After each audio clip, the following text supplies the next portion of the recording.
Thank you. Congratulations to the organizer of today's first ever NCAA golf tournament. Sombeda, Attorney Jonas Cabuchan. And of course,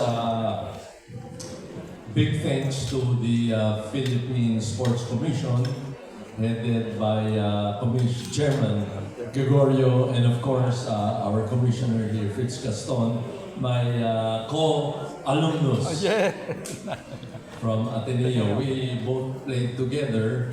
Ako ibang sport. Ako football, but NCAA. Ateneo Juniors, Ateneo Seniors, 8 years ako naglaro ng football.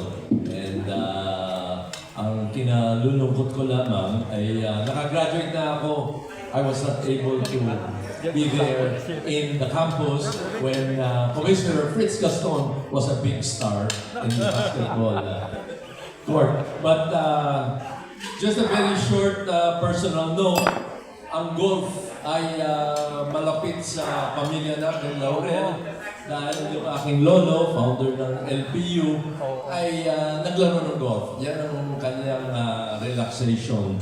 In fact, kung nakalaro na kayo sa East Course, sa hole number 7, tee off, makikita nyo doon yung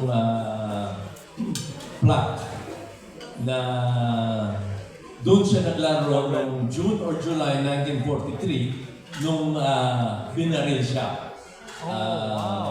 Ang order ng mga guerrilla ay patayin si Laurel dahil sa kanilang paningin at that time, traitor. Because he was dealing and negotiating with the Japanese. Siya na iwan dito ni Quezon eh. Sabi ni Quezon sa kanya, dito ka na, bahala ka na. Ikaw na magharap sa sa invading army. And do all you can to soften the blow. Anyway, so lolo niya. That's what they thought. So fortunately, we survived it. And then the rest is history.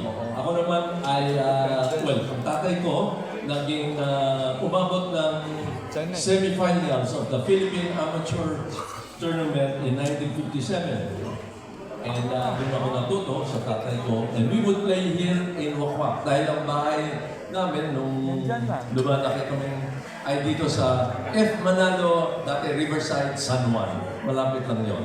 And so golf is really very close to me. And there is nothing like the sport of golf because wala ka nang masisisi kundi sarili mo. When you do a bad shot or whatever, sarili mo. So it is a game that teaches you life. Buhay yan. Congratulations to everyone and to the winners. Maraming salamat.